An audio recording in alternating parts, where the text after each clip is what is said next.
และน้องน้ำหมูครับค่ะนะคะวันนี้เรามา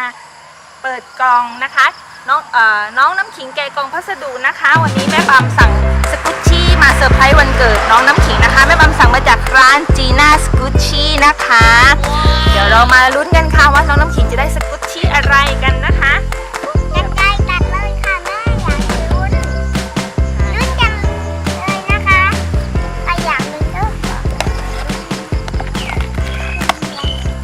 ลุ้นนะคะระวังนะคะลูกลุ้นมากลุ้นที่สุดเล่นแล้วแกะด้วยค่ะแล้วก็ล้างมือโอ้ยมีสกุชชี่อะไรบ้างคะชิ้นแรกนะคะเป็นอะไรครับทุกขโมกล้วยเอามาดูสิคะลูกว่าสโลไหมดึงมาเลยมาดึงให้สวยค่ะสโลเหรอดึงก่อนดูสิอันนี้สโลให้เด็กๆดูด้วยค่ะว่าสโลไหมอันนี้สโลมากเลยโอ้อันนี้มีความสโลมากเลยค่ะอันนี้ก็มีความสโลแม่นี่ยาวอันนี้นะคะเป็นขนมปังฝรั่งเศสนะคะบาเกตนะคะถ้าไม่บำพูดไม่ถูกก็เม้นบอกด้วยนะคะดูสิคะสโลไหมตอนที่เราปิดไม่ถูกใช่ไหมเด็กกดดูสิคะลูกกดดูโอ้มากเลยค่ะโชว์เลยค่ะอันนี้ขอรู้ว่ามีความสโลโอ้ป๊อปคอร์นสโลนะคะอีกอันนึงอะไรดีคะข้าวโพดเหลือ2 อันแล้วนะคะนี่หมดแล้วครับลูก2 อัน2 อันนี่ของน้อง2 อันนี้ของน้องมีการแบ่งกันแล้วน้องน้ำโมชอบอันยาวแล้วไหนก็แล้วของน้องน้ำขิงเนี่ยของบ้านน้องน้ำโมเอายาวๆของทุกคนเลยค่ะลูกรีวิวหน่อยค่ะคอนข้าวโพดนะคะสกุชชี่ข้าวโพดนะคะดูนะคะอันนี้ไม่ค่อยสโลว์เท่าไหร่คืนตัวเร็วมากนะคะไหนดูกระหล่ำปลีอีก1 ชิ้นนะคะอันนี้เหมือนสกุชชี่กระหล่ำปลีอันนี้ไม่สโลว์เลยนะคะอันนี้เหมือนกินบับเบิ้ลตัวเร็วมากเลยค่ะมันน่ะที่เราดูได้ไหมดูได้ไหมอันนี้นะคะเป็นยืดได้ด้วยเป็นเหมือนเล่นด้วยของน้องนี่มีความสโลว์เหมือนกันค่ะเห็นไหมคะนี่หอมที่สุดเลยดมกันค่ะหอมมันนี่หอมกลิ่นบานาน่าเลยแม่ไม่ใช่ต้องปอกไม่หอมขนมหอมน้องน้ำโมไม่หอมเลยสักอันนึงเพราะเขาเป็นหวัดอยู่ด้วยนะคะแต่ของหอมนะคะสำหรับแม่ปามคือกลิ่นหอมมากนะคะกลิ่นหอมเลยกลิ่นหอมมากนะคะ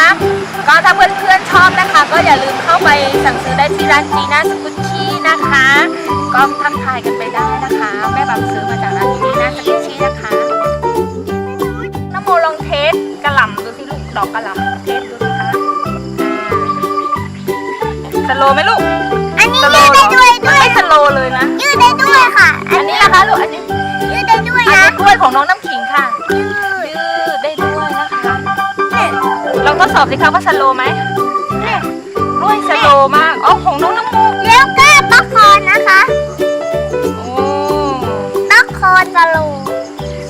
หอมไหมคะลูกป๊อปคอร์นหอมค่ะอันนี้มีความเหมือนกินบับเบิ้ลแล้วกล้วยสโลไหมคะแม่ปามกันนี่นะคะสโลมากเลยค่ะคืนตัวช้านะคะไม่ชอบกล้วยจังและหนูอันนี้คือตัวเร็วมาดูขนมปังฝรั่งเศสกันเดี๋ยวก็สโลเหมือนกันเดี๋ยวเราบีบรวมกันเลยเราบีบรวมกันได้ไหมข้อดีของการเล่นสกุชชี่นะคะจะช่วยฝึกกล้ามเนื้อมัดเล็กของเด็กนะคะให้เด็กมีความแข็งแรงปากกาจะเร็วขึ้นนะคะไหนดูสิคืนตัวไหมดูสิคืนตัวไหมปล่อยค่ะผลไม้นอนนี่นะ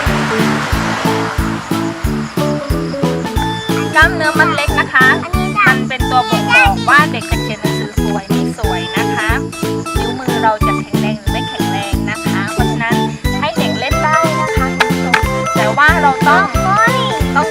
เขาอย่างใกล้ชิดไม่ให้เขาเอาเข้าปากนะคะ อันตรายนะคะ อาการมันก็นี่มันติดคอไปโรงพยาบาลใช่ไหมแม่ อ๋อนะคะ ชอบไหมคะลูก ของขวัญวันเกิดน้องโบ